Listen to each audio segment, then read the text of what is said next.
Everyone, আজকে রাতের dinner হচ্ছে রুটি আর চিকেন কষা। আমি কিভাবে চিকেন রান্না করি তোমাদের সাথে সেটা শেয়ার করছি, আশা করছি ভালো লাগবে। তো দেখো, চিকেনটা 1 কেজি মতো চিকেন আছে। তো কড়াই গরম হয়ে গেলে আমি দিয়ে দেবো সর্ষের তেল। তোমরা যে কোনো তেল দিতে পারো। তার উপর সর্ষের তেল গরম হয়ে গেলে দিয়ে দেবো তেজপাতা। তেজপাতা দেওয়ার পর পেঁয়াজটা দিয়ে দেবো। পেঁয়াজটাকে একটু ছাড়িয়ে ছাড়িয়ে নেব, কারণ কাটার সময় আমার ছাড়ানো হয়নি আর একটু বড় বড় করেই কাটা হয়েছে। তো পেঁয়াজটা কাটার পর একটু ব্রাউন হওয়া পর্যন্ত অপেক্ষা করব। আশা করছি আমার রান্নাটা তোমাদের ভালো লাগবে। তো ভালো লাগলে অবশ্যই লাইক করো, আর কেমন লাগছে অবশ্যই জানিও। তো দেখতে থাকো, এটা আমি আমার মতো করে রান্না করি। আমার মনে হয় এতে করে রান্না করলে রান্নাটা দেখতেও ভালো লাগে, আর ভালো লাগে, ভীষণ টেস্টটাও ভীষণ ভালো হয়। তো পেঁয়াজটা ব্রাউন হওয়া পর্যন্ত অপেক্ষা করব। দেখো, পেঁয়াজটা অনেকটাই ব্রাউন মতো হয়ে এসছে। তো অর্ধেকটা পেঁয়াজ রেখে দিয়ে এই যে পেস্টটা, এখানে আদা, রসুন, টমেটো, কাঁচা লঙ্কা, তো অর্ধেক পেঁয়াজটা, তো এখানে অর্ধেক পেঁয়াজটা আমি ভাজার পর বেটে নেবো, তাতে করে কালারটাও ভীষণ সুন্দর আসে আর পেঁয়াজগুলো করার পর মুখে লাগে না। তো অর্ধেক পেঁয়াজটা রেখে দিলাম, আর বাকি অর্ধেকটাকে মিক্সার গ্রাইন্ডারে নিয়ে নিয়েছি। এটা আমি পেস্ট করে নেবো। তো দেখো, দেখতে থাকো, আশা করছি ভালো লাগবে। তো আমি এভাবেই করি, যাতে পেঁয়াজটা মানে কষার পর পেঁয়াজগুলো যাতে মুখে না লাগে। তো দেখো, এবার পেস্টটা দিয়ে দিচ্ছি। ভীষণ সুন্দর একটা কালার এসেছে। তো এটাকে আমি কষাতে থাকবো। দেখো, কষাচ্ছি, আশা করছি তোমার ভালো লাগবে। তো তোমরা সবাই বলো কে কোথা থেকে আমার ভিডিও দেখো, সবাই একটু জানাও। সবাই যদি একটু পাশে থাকো, তাহলে আগামী দিনে আমি আরও অনেক দূর এগিয়ে যেতে পারবো, কারণ তোমাদের সাপোর্ট ছাড়া তো কেউ কত এগিয়ে যেতে পারে না। তো পেস্টটাকে দেখো আমি বেটে নিয়েছি, আর এখানে দিয়ে দিয়েছি 3টে কাঁচা লঙ্কা চিড়ে দিয়ে দিয়েছি। তারপর দিয়ে দেবো বাকি মশলাগুলো। হলুদ দিয়েছি, জিরে গুঁড়ো দিচ্ছি। দেখো, হলুদ দিলাম, জিরে গুঁড়ো দিলাম, কাশ্মীরি লঙ্কা দিলাম, নুন দিলাম, সমস্ত দিয়ে এবার পেস্টটাকে আমি যত কষাবে তত কালারটা কিন্তু ভালো আসবে।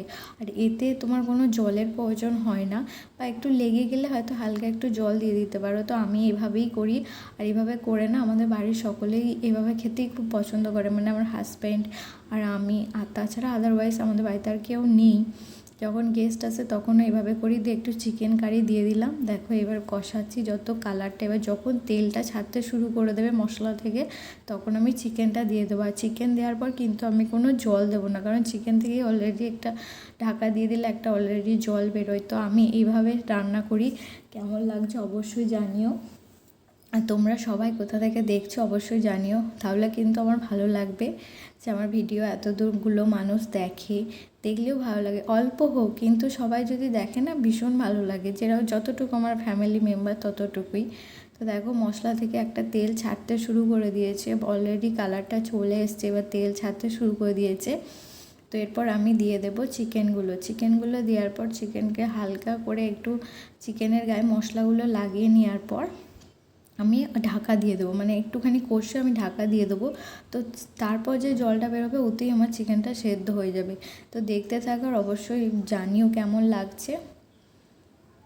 দেখো, চিকেনগুলো এখানে 1 কেজি মতো চিকেন ছিল। আমি চিকেনটাকে এবার সব মশলাগুলো চিকেনের গায়ে লাগিয়ে নেব, আর যদি পরিমাণ হয় পরিমাণ মতো তখন তোমরা নুনটা দিয়ে নিতে পারো। আমি পরে আবার চেক করে নেবো নুনটা ঠিক আছে নাকি। আমি একটা আইডিয়া করে নুনটা দিয়ে দিয়েছি, আর আমার লাগবে না, এতদিন ধরো করছি আমি। নুনটা আর হয়তো লাগতে পারবে না, যদি লাগে লাস্টে আমি দিয়ে নেবো। তো নেড়ে চেড়ে একটু কষে নেওয়ার পর মানে ঢাকা দিয়ে দিচ্ছি। আধ ঘন্টার রান্নাটা আমি 4 মিনিটে দেখাচ্ছি, 4 কি 5 মিনিটে। তোমরা দেখতে থাকো, আশা করছি ভালো লাগবে। তো ঢাকা দিয়ে এখন কিছুক্ষণ ওয়েট করব, একদম লো গ্যাস করে। তো তারপর দেখো, ঢাকাটা খুলে আবার জল দেখছি, জল আছে, একটু নেড়ে দিয়ে আবার ঢাকা দিয়ে দেবো। তো মানে যতটুকু কম সময়ের মধ্যে তোমাদের দেখানো যায় সেইটুকুই আর কি দেখায়। তো তবুও তোমরা দেখো। তো আবার ঢাকা দিয়ে দিলাম, আবার ঢাকা খুলে আরেকবার নেড়ে চেড়ে নেবো। দেখো, অনেকটাই হয়ে এসেছে। তো হয়ে আসার পর এই জলটা একটু মরে গেলে হালকা হালকা ঝোল থাকবে। তো দেখো, অনেকটাই চলে এসছে কালারটা, আর ঝোল সেদ্ধও হয়ে গেছে, আমি দেখে নিয়েছি, নুনও সব ঠিক আছে। তো কেমন লাগলো আমার এই চিকেন কষার রেসিপিটি তোমরা অবশ্যই জানিও, আর ভালো লাগলে অবশ্যই লাইক অ্যান্ড সাবস্ক্রাইব করে আমার পাশে থেকো, আমাকে সাপোর্ট করো। তো দেখো, ফাইনালি হয়ে গেছে, কেমন লাগছে জানিও।